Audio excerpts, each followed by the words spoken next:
A primeira pergunta de hoje é do ouvinte Norberto. O Norberto pergunta ao pastor: é correto a candidata à vice-presidência da República, Marina Silva, sendo cristã, fundar um partido com o nome de Rede Sustentabilidade?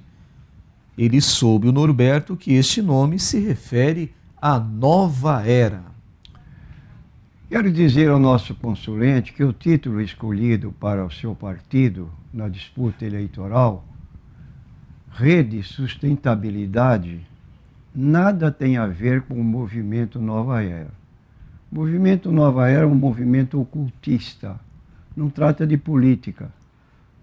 Então é uma seita ocultista que se baseia em acontecimentos climáticos para poder fazer previsões de catástrofes e outras considerações no sentido de futuramente criar um tipo de imperador que seria dominando o poder político, religioso e econômico, tipo de anticristo.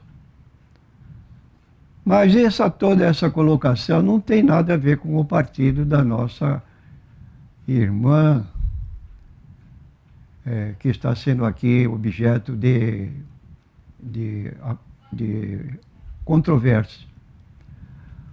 O título com vistas às próximas eleições é um título que visa um tipo de governo equilibrado, sem as mudanças frequentes que conduzem a população a uma insegurança.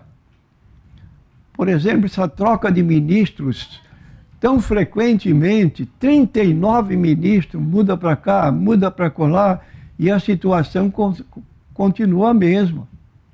Então, falta de rumos do governo, que ora observamos, e a intenção dessa nossa irmã é mudar com a situação que ora estamos vivendo. Programa de posição sem frequentes mudanças, mas tentando chegar ao fim do governo com novas situações permanentes. Então, rede sustentabilidade, para começar e terminar, e não parar no meio e viver nesse troca-troca de ministros sem solução para o povo brasileiro. A próxima pergunta é da ouvinte Vera. Pastor, é certo as mulheres servirem a ceia do Senhor nas igrejas? Não é bíblica essa situação, porque a Bíblia não autoriza a existência de diaconisas. Existe apenas diáconos, como lemos em Atos capítulo 6, versículo 1 a 6. Quando a igreja de Jerusalém começou a sofrer um problema interno, porque as viúvas dos gregos que faziam parte da igreja eram desprezadas na hora da distribuição da refeição, e as mulheres judias comiam melhor. Então, foram reclamar para a direção da igreja, na pessoa do apóstolo Pedro, João, que visse essa situação. E a decisão está em Atos capítulo 6, versículos 1 a 6. Ora, naqueles dias, crescendo o número dos discípulos, houve uma murmuração dos gregos contra os hebreus, porque as suas viúvas eram desprezadas no ministério cotidiano. E os 12, convocando a multidão dos discípulos, disseram: não é razoável que nós deixemos a palavra de Deus e sirvamos as mesas. Então aqui está o grupo dirigente, tinha uma ocupação soberana de se preparar para ministrar a palavra de Deus. Não podiam se desviar para um segundo trabalho que iria desviar a atenção deles do principal. Então a opinião escolhida foi: escolhei, pois, irmãos, dentre vós, 7 homens. Não foi escolhida nenhuma mulher. De boa reputação, cheio do Espírito Santo e de sabedoria, aos quais constituamos sobre este importante negócio. Mas nós perseveraremos na oração e no ministério da palavra. E este parecer contentou a toda a multidão, e elegeram Estevão, um homem cheio de fé do Espírito Santo, Filipe, Prócoro, e Nicanor, e Timão, Parmenas, Nicolau, prosélito da Antioquia, e os apresentaram ante os apóstolos, e estes, orando, lhes impuseram as mãos. Então, biblicamente, o que nós podemos apresentar é isto. Não há diferença nossa de conceito com referência às mulheres. São mulheres operosas que trabalham na igreja, responsáveis, e apreciamos a cooperação delas, porque, na verdade, a maioria dos membros das igrejas, em geral, é constituído de mulheres. A mulher é mais religiosa do que o marido. E como disse certo pregador, por que perguntaram que há mais mulheres na igreja do que homens? A resposta que foi dada é essa. Já visitou uma prisão?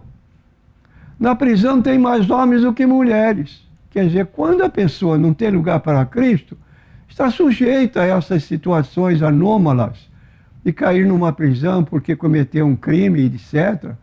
E nesse particular o homem é mais atrevido, mais violento, enquanto que as mulheres são mais pacíficas. Mas dentro da Bíblia Sagrada não podemos alterar, e a Bíblia aprova diaconato e não diaconisa. A próxima pergunta é da ouvinte Rejane. Pastor, mesmo sendo de um ministério diferente, eu posso contribuir financeiramente para manter programas de TV ou rádio de outros ministérios, como, por exemplo, R.R. Soares, Silas Malafaia, porque vejo que ambos são meios de divulgação do Evangelho. Naturalmente, quando nos tornamos membros de uma igreja, passamos a ter responsabilidades de cooperar com aquela igreja da qual somos membros, e dentro dessa cooperação que nós temos, além do trabalho que ministramos, como acabamos de mencionar, mormente na contribuição do dízimo que deve ser dado na igreja da qual somos membros. Agora também, se a nossa igreja tiver programas de rádio e de TV, da mesma forma, vamos contribuir para a igreja da qual somos membros.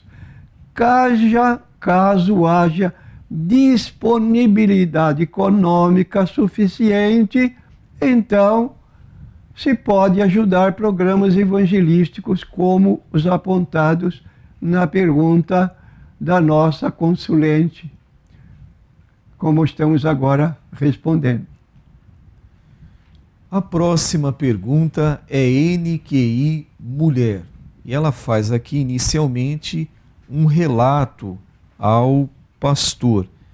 Essa consulente, esta irmã em Cristo, ela fez um acesso a um site, viu um material sobre estudos bíblicos que lhe chamou a atenção, cativou a sua atenção, e ela acabou ali se inscrevendo, dando seu nome, seu endereço, para receber por correio aquele material, aquele estudo bíblico que a princípio ela achava que era bom.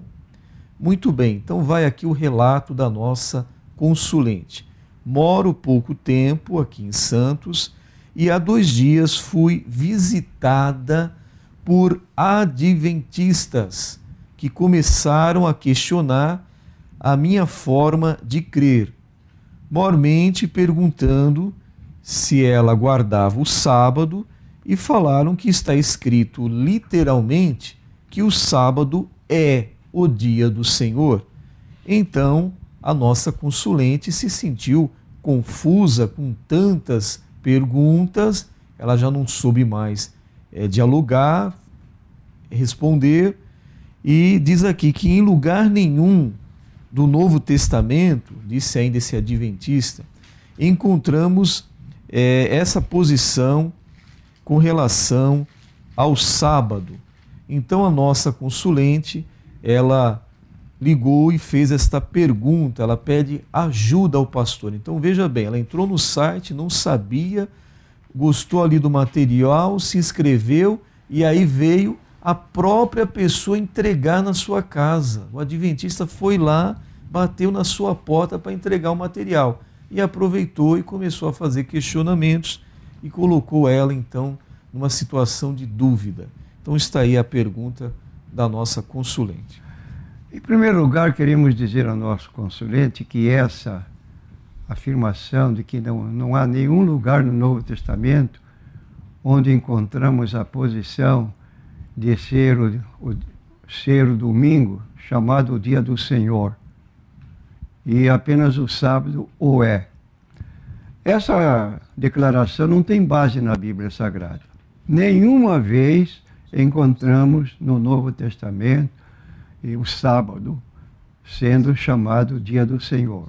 O que nós encontramos, Jesus, no capítulo 12 de Mateus, quando os discípulos estavam colhendo espigas no sábado, os judeus vieram perguntar a Jesus: por que os teus discípulos invalidam a guarda do sábado colhendo espigas nesse dia? Jesus deu uma resposta muito sábia para eles.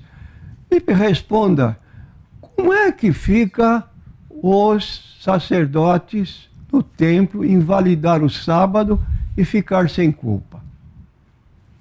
Então, os sacerdotes no templo invalidavam o sábado, acendendo fogo para holocaustos, carregando lenhas para sustentar o fogo, carregavam água, estavam literalmente invalidando o sábado. E aí Jesus defende seus discípulos dizendo: se vós soubestes o que significa misericórdia quero e não sacrifício, não condenaríeis aos inocentes, porque o Filho do Homem até do sábado é Senhor. Então, ouça bem, ouvinte.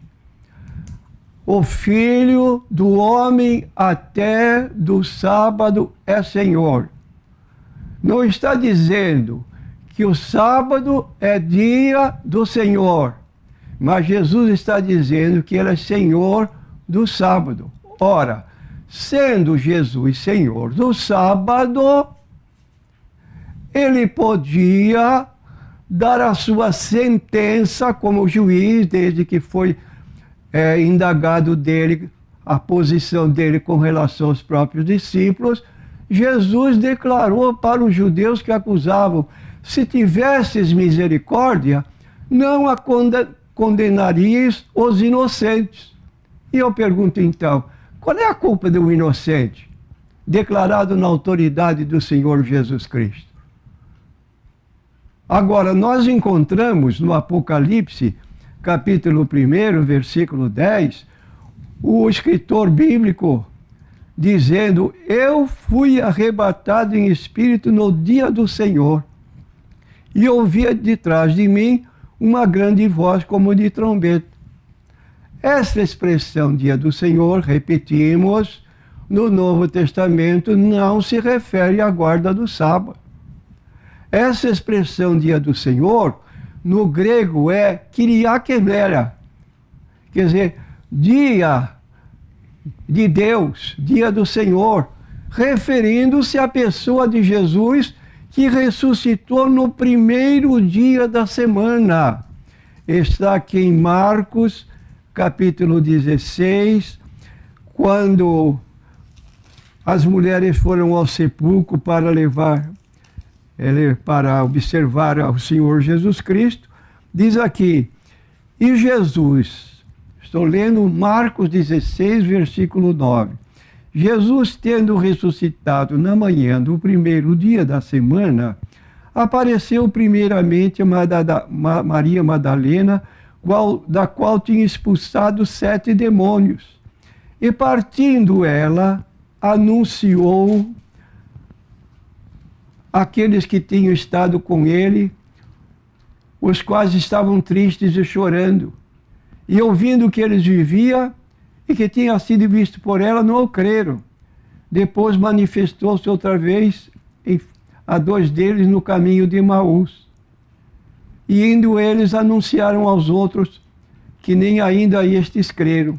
Então aqui está, primeiro dia da semana.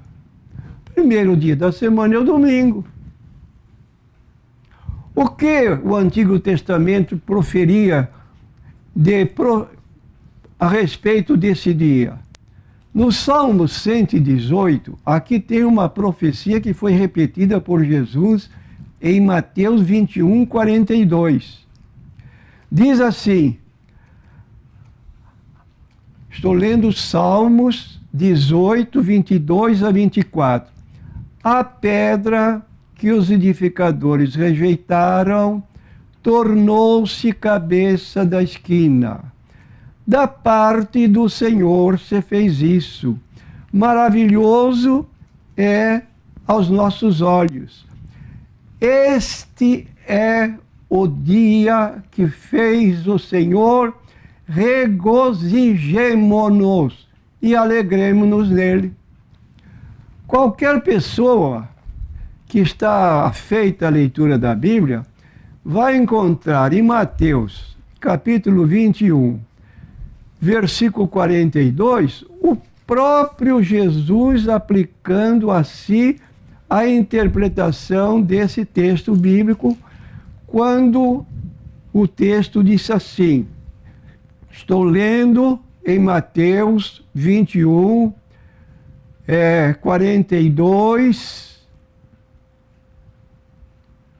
que diz o seguinte, disse-lhe Jesus, nunca leste nas Escrituras a pedra que os edificadores rejeitaram, esta foi posta por cabeça de ângulo? Pelo Senhor foi feito isto, e é maravilhoso aos nossos olhos. Portanto, eu vos digo que o reino de Deus vai ser atirado e será dado a outra nação que dê seus frutos. Então, a pedra rejeitada foi Jesus. Qual foi o dia da crucificação de Jesus? Uma sexta-feira, às 9 horas da manhã, está sendo julgado pelo Sinédrio, condenado à morte, levado à cruz. Ao meio-dia, ele estava ali na cruz, sua dor durou até 3 horas da tarde, quando ele disse àquele brado, consumatum est, está acabado, terminado a obra de Cristo.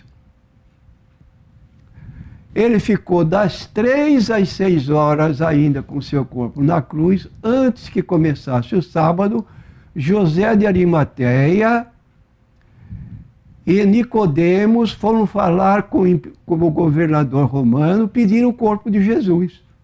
Então tiraram antes que começasse o sábado e sepultaram no corpo, no túmulo de José de Arimateia, um túmulo firmado numa rocha, onde Jesus foi colocado, pedras colocadas à frente da porta da rocha, e os soldados romanos fazendo sentinela ali, impedindo que os discípulos viessem roubar o corpo de Jesus.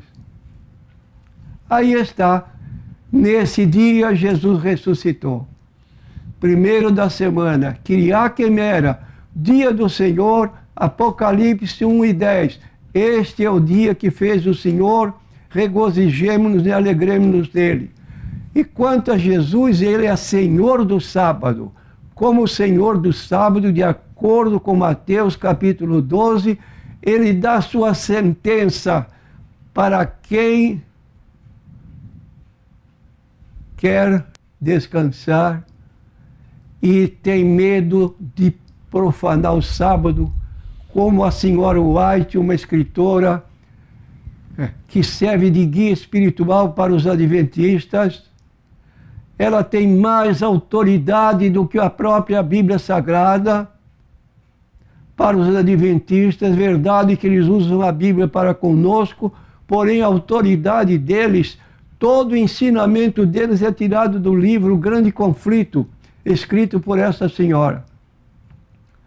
Nenhuma outra doutrina que não seja tirado dela, porque ela, segundo eles pensam, foi inspirada pelo Espírito Santo, tal qual foram os profetas de Deus que escreveram a Bíblia Sagrada, como diz lá em 2 Timóteo 3,16, toda a escritura é divinamente inspirada. A Bíblia não foi produzida por vontade de homem algum, mas os homens santos de Deus falaram inspirados pelo Espírito Santo.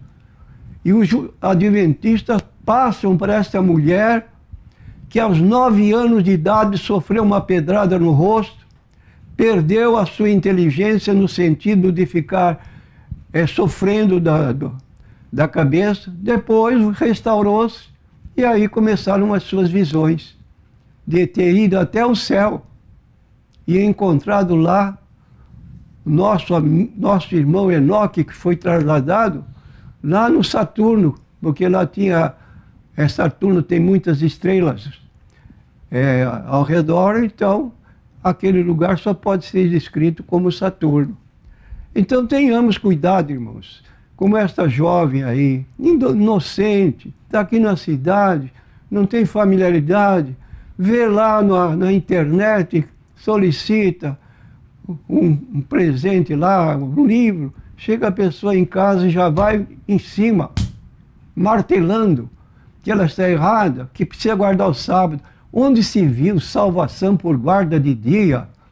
Salvação foi adquirida por Jesus no Calvário. Ele pagou a nossa redenção com seu sangue, não com guarda de sábado.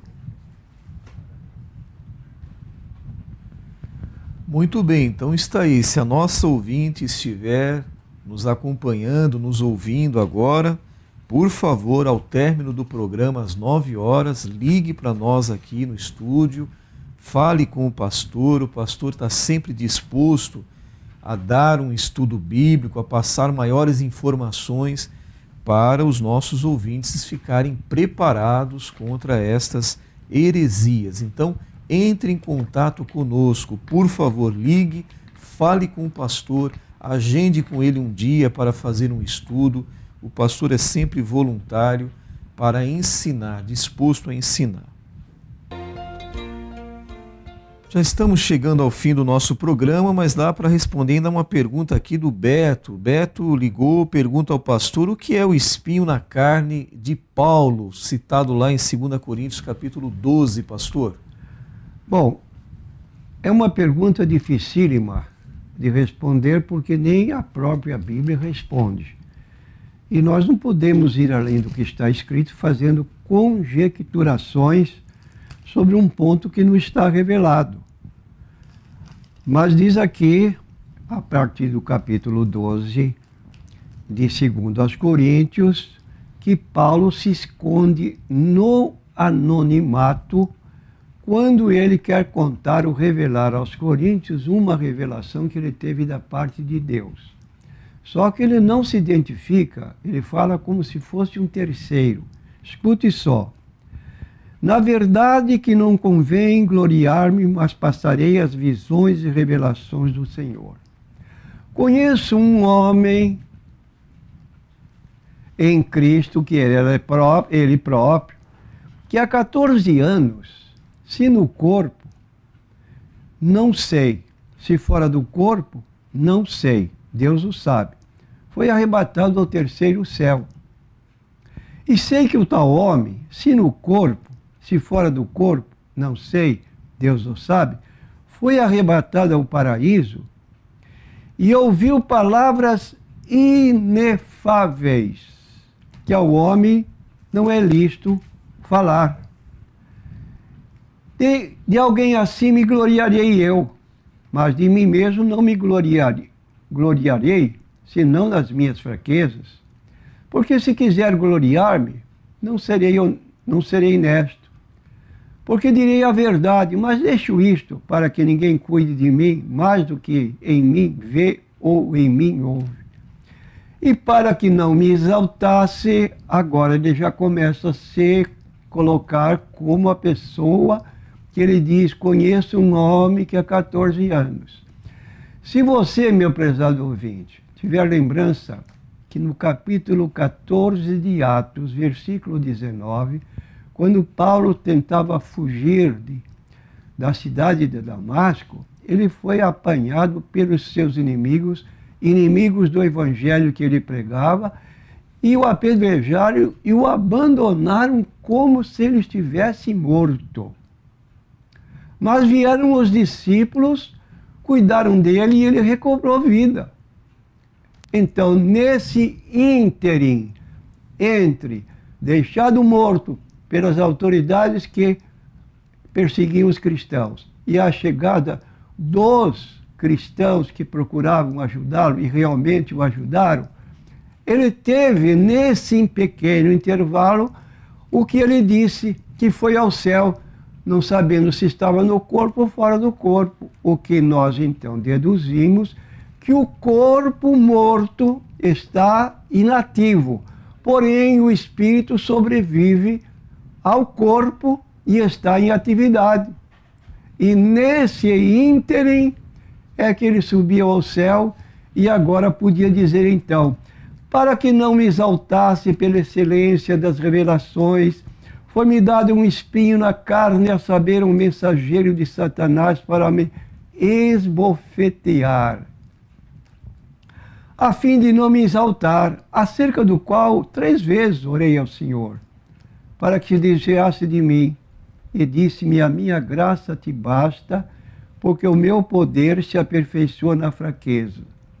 De boa vontade, pois, me gloriarei nas minhas fraquezas, para que em mim habite o poder de Cristo. Por isso sinto prazer nas fraquezas, nas injúrias, nas necessidades, nas perseguições, nas angústias por amor de Cristo, porque quando estou fraco, então sou forte. Aí está um homem de Deus que, sofrendo, como ele está dizendo, esse espinho na carne, não sabemos exatamente o que se fosse, o que seria esse espinho. Sabemos que ele se sentia muito mal. Ele pediu a Deus em oração 3 vezes. A sua oração não foi ouvida, apenas foi dito: a minha graça te basta. E Paulo então aceitou aquela situação e começou o seu trabalho como fazia antigamente. Quer dizer, mesmo sofrendo, estava preparado para continuar a sua atividade que Deus lhe dera quando foi chamado no caminho de Damasco. Então fica aqui a lição, porém não temos condições de informar que espinhos eram esses.